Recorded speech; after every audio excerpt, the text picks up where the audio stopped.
गौरीकुंड हादसे में लापता लोगों की तलाश की जा रही है। अभी तक महज 3 शव ही बरामद किए गए हैं। राहत बचाव की टीम रेस्क्यू ऑपरेशन में जुटी हुई है। वहीं गौरीकुंड में सड़क किनारे हुए अतिक्रमण को हटाने का कार्य भी शुरू किया गया। ये रिपोर्ट देखिए।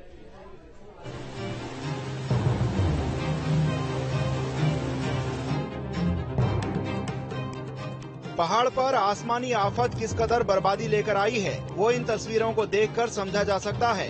रुद्रप्रयाग के गौरीकुंड में आए विनाशकारी सैलाब ने कितनी तबाही मचाई है, तस्वीरें साफ बयां कर रही हैं। गौरीकुंड में आया सैलाब तो गुजर गया है, लेकिन अपने पीछे छोड़ गया है बर्बादी का मंजर। आप देख सकते हैं ठीक ऊपर ये वही स्थान है जहाँ से पहाड़ी चट्टान टूटी थी और इसके बाद यहाँ से जो चट्टान का मलबा आया वह सीधे नीचे सड़क आया, जहाँ पर 3 दुकानें मौजूद थी और यहाँ दुकानें ध्वस्त हो गई और मंदाकिनी नदी में समा गई।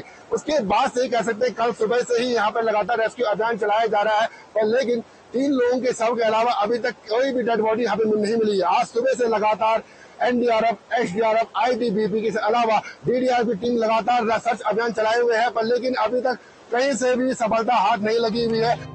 गौरीकुंड हादसे में लापता लोगों की संख्या लगातार बढ़ रही है, जिसके बाद प्रशासन की चिंता और बढ़ गई है। 23 लोग लापता हो गए थे और अब तक 3 लोगों के ही शव बरामद किए गए हैं, यानी 20 लोग कहां हैं, किस हालत में हैं, इसका पता अब तक नहीं चल पाया है। घटना स्थल के साथ ही मंदाकिनी नदी में रेस्क्यू अभियान लगातार जारी है। एनडीआरएफ, एसडीआरएफ, डीडीआरएफ, पुलिस समेत अन्य टीमें रेस्क्यू अभियान में जुटी हैं। अभी सर्चिंग अभियान जारी है और यहाँ से लेकर के श्रीनगर तक एक टीम हमारी लगातार नदी के किनारे सर्च कर रही है और यहाँ पर 5 टीमें लगातार कार्य कर रही है। 20 लोगों के गायब होने की आशंका है। उसमें से 3 डेड बॉडीज जो हैं वो अभी रिकवर हो गई हैं, जो तीनों ही लोग नेपाली मूल के हैं। उनकी शिनाख्त की कार्रवाई आगे चल रही है। रेस्क्यू ऑपरेशंस की अगर बात करें तो कल हमने टेक्नोलॉजी का प्रयोग करते हुए ड्रोन से हमने यहाँ पे सर्वे कराया। उसके अलावा एरियल सर्वे हमने ड्रोन से किया था। केदारनाथ यात्रा के मुख्य पड़ाव गौरीकुंड में चट्टान टूटने के कारण 3 दुकानें जमींदोज हो गई थी। इस घटना में पहले 13, फिर 20 और अब 23 लोगों के गायब होने की सूचना है। अब मौसम की बेरुखी के आगे रेस्क्यू अभियान में चुनौतियां सामने आ रही हैं। घटना स्थल पर ड्रोन समेत अन्य मशीनों के जरिए रेस्क्यू अभियान चलाया गया है। मुख्यमंत्री के नहीं पहुंचने के बाद आपदा सचिव और गढ़वाल कमिश्नर ने घटना स्थल का मौका मुआयना किया। आपदा सचिव ने भूस्खलन के कारण हुए लापता लोगों की खोजबीन कार्य को प्राथमिकता से करने के निर्देश राहत और बचाव टीम को दिए। एक तो जो हम हादसा हुआ है, 3 लोग जो मिसिंग है उनको, उनकी बॉडी को ढूंढना और उनके संबंध में जो भी हमें कार्य करना है, अंत्येष्टि और कार्रवाई करना। दूसरा है जो अन्य जगह और भी लोग इस तरह से असुरक्षित जगह पे हैं, उनको शिफ्ट करना है। सीएम धामी खराब मौसम की वजह से गौरीकुंड नहीं पहुंच पाए, लेकिन उन्होंने घटना पर दुख जाहिर करते हुए राहत बचाव कार्य में तेजी लाने की बात कही है। उनको पूरी तरह से खोजने का काम, बचाव और राहत का काम सभी चल रहे हैं। सभी जितने भी एजेंसियां हैं, जो बचाव करने वाले दल हैं, वो मौके पर हैं। उनकी खोजबीन की जा रही है। अलग अलग सेक्टरों में बांट के इस काम को किया जा रहा है। हमारी प्राथमिकता है कि सबसे पहले उनको, सभी को जो लापता लोग हैं, उनकी जानकारी प्राप्त की जाए, उनको खोजा जाए। केदारनाथ यात्रा के मुख्य पड़ाव गौरीकुंड में हुई बड़ी त्रासदी के बाद प्रशासन भी जाग गया है।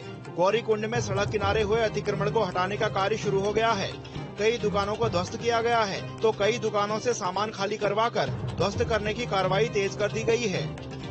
गौरीकुंड में घटी घटना के बाद अब प्रशासन हरकत में आया है। प्रशासन ने जो लोगों ने यहाँ पे अतिक्रमण किया था उनको हटा दिया, लेकिन इन लोगों का आरोप यही है कि जब ये लोग यहाँ पर अस्थायी तौर पर दुकान खोले बैठे थे, उस दौरान प्रशासन इन्हें हटा देता, आज के बजाय इन्हें पहले हटा देता तो इनका इतना नुकसान नहीं होता, क्योंकि प्रशासन ने बिना इन्हें कोई सूचना दिए हुए पूरा इनका जो सामान था वो तहस-नहस कर दिया। आप देख रहे होंगे कि यहाँ पर करीबन 10 से 15 दुकानें थी।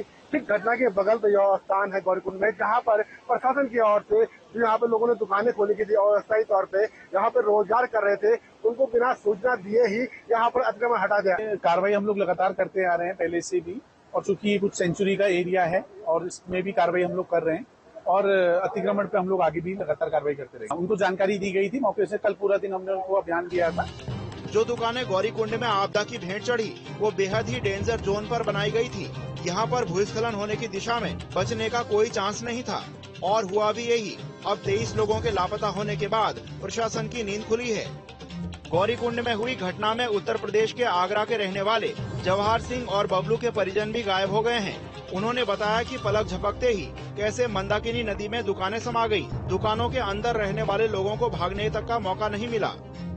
हमारी दुकान दोनों नीचे थी और मतलब एकदम जैसे मलबा आया, बहुत तेज से आवाज आई। एकदम मैं दूसरी में दुकान में सो रहा था, वहाँ से मैं एकदम में निकला तो इधर जो है मतलब 2-3 पुलिस वाले नजर आ रहे थे।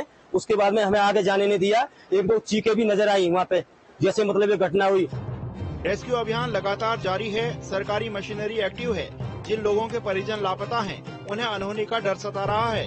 कुदरत के इस प्रकोप के बाद अब सबसे बड़ी चुनौती लापता लोगों की तलाश करना है। Team news state. खबरों का सिलसिला जारी, रुकेंगे बहुत छोटे से ब्रेक के लिए, बने रहे न्यूज स्टेट के साथ।